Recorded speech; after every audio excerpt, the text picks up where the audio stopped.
Tu veux augmenter ta dépense mensuelle en prenant tellement de pecs qu'il va falloir acheter plein de soutien-gorge. Les pecs sont le groupe musculaire le plus légendaire à la musculation et on va parler de comment les travailler efficacement. Le muscle pectoral, c'est vraiment la grosse partie qu'on voit ici et on le divise généralement en trois parties. Et il existe en effet différentes parties au sein du pec qui vont avoir des fibres différentes et qui vont se travailler légèrement différemment. Mais attention, et on le reverra plus tard, tu ne peux pas réellement isoler une des parties du pec parce que le pectoral c'est tout un muscle. Ce qu'on va voir là, c'est des micro-faisceaux qui n'ont pas exactement la même direction, mais qui travaillent ensemble quand même.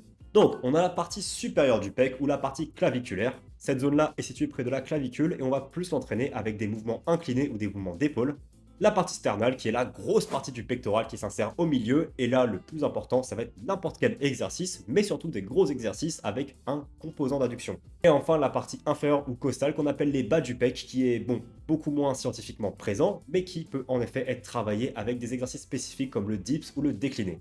Bien sûr, il est important de savoir une chose, c'est que le pectoral travaille en étroite corrélation avec l'épaule et le triceps. Donc généralement, dès que tu as un exopec, tu vas aussi faire triceps et épaules. Maintenant, comment est-ce qu'on va travailler nos pecs? Eh bien, c'est vraiment le muscle le plus simple à apprendre. C'est simple, voyons la pompe, l'exercice de base de la muscu. Si tu regardes le mouvement d'une pompe, c'est-à-dire bras écartés, descendre vers le bas et pousser, tu sais exactement comment on va travailler le pectoral. Tout mouvement qui ressemble à une pompe va travailler le pectoral de manière extrêmement efficace. Que ce soit développé couché, développé halter, développé la Smith Machine, pompe, peu importe, dès que tu as un mouvement de presse horizontale, on appelle ça comme ça, tu vas en effet faire les pecs.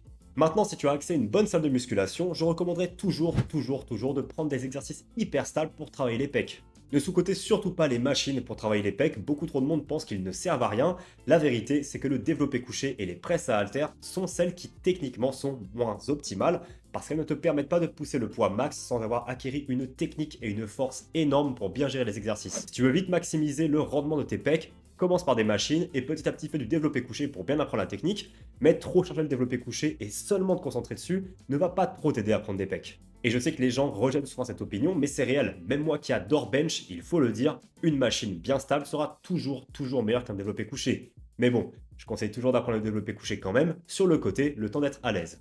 Maintenant, il existe aussi le composant d'adduction pure. Rappelez-vous, l'adduction, c'est ramener le bras vers le centre de gravité, comme ça. Et là, on va avoir plusieurs options. Tu peux utiliser une machine de pec fly, tu peux utiliser des haltères pour faire des pec fly, ou tu peux même utiliser une poulie avec les bras écartés où tu rapproches. C'est un super exercice qu'il faut incorporer en plus de tes presses parce que ça va te permettre d'isoler le pec sans avoir de deltoïde, épaule ou triceps. Donc généralement quand je fais une session pec, j'ai toujours un exo de presse et un exo d'adduction pure. Et le petit dernier dans les exercices, le dips. Le dips c'est un bon exo de poids de corps que je ne recommande pas à mes clients parce que généralement ce n'est pas quelque chose que j'aime incorporer ou coacher, mais c'est un super exercice pour autant. Ça ne veut pas dire qu'il est mauvais ou qu'il est moins optimal. Il est juste un peu chiant à lester parce que bon, il faut ramener une ceinture, il faut avoir assez de poids et dans beaucoup de salles on n'a pas forcément accès à ça. Mais si tu adores les dips, c'est un super exo. Et bien sûr, vous le savez, je me répète toujours dans chaque vidéo, mais il n'existe pas réellement un exercice meilleur qu'un autre, sauf bien sûr un exo pec qui s'appelle la Plate Chest Press. Celui-là, vraiment, balançons-le à la poubelle, je n'appelle même pas ça un exercice. Voilà comment bosser tes pecs, c'est aussi simple que ça, il n'y a rien d'autre à savoir. Les gens complexifient trop les entraînements des pecs, mais c'est juste pousser et ramener vers l'intérieur, il n'y a rien de plus que ça. Maintenant, passons aux erreurs communes avec les pecs. Le numéro 1, ça va être la prise. Beaucoup trop de gens prennent une prise extra large en pensant plus travailler les pecs. Premièrement, une prise resserrée ne va pas moins travailler les pecs, ça va juste plus travailler les triceps. Ça ne veut pas dire qu'il y aura moins de pecs. Deuxième chose, pour beaucoup de personnes, notamment celles qui ont des très longs bras, ce sera mieux d'avoir une prise un peu plus serrée parce que tu vas mettre moins de stress sur les articulations et les ligaments et tu te sentiras généralement plus confortable. Si tu as un peu de douleur ou que tu ne te sens pas très bien avec tes pecs, n'hésite pas à rapprocher un peu ta prise pour tes haltères, ton développé couché ou tes machines. Tu verras, ça peut être beaucoup mieux. Expérimente et vois ce qui est mieux pour toi. Toujours pour toi. Individualise. Le deuxième, ça va être de négliger le haut du pec. Je vois beaucoup trop de personnes qui ne font aucun exercice haut du pec. Et bien sûr, comme je l'ai dit, quand tu travailles le pec, tu travailles tout le pec. Mais la partie claviculaire est un peu plus différente, comme vous pouvez le voir sur la photo. Elle est totalement séparée des autres parties. Si tu veux mieux travailler ton haut du pec, mets des exercices avec un petit peu d'incliné, que ce soit un petit banc à 30-40 degrés, que ce soit des presses inclinées, que ce soit des pec fly vers le haut.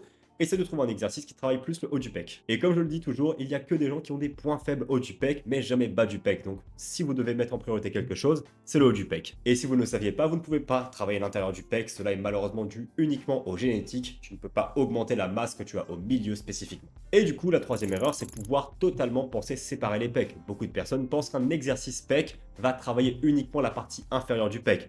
Impossible, le pec est un gros muscle. Et même si en effet les fibres vont dans des sens différents, cela ne veut pas dire qu'elles ne vont pas travailler. C'est plutôt une question de biaiser quelque chose, ou le mettre en priorité, comme un ratio de 60% de bas du pec, 20% et 20%. C'est à peu près comme ça. Mais tu auras toujours un peu d'activation du pec total. Vous avez tous les outils nécessaires pour augmenter votre taille de brassière. Le chest day est quelque chose de vénéré dans toute la communauté, alors faites-lui honneur. Comme toujours, si vous avez des questions ou si vous voulez que je parle d'un exercice spécifique, n'hésitez pas. C'est tout pour moi, vous avez tout ce que vous avez besoin pour pouvoir travailler vos pecs.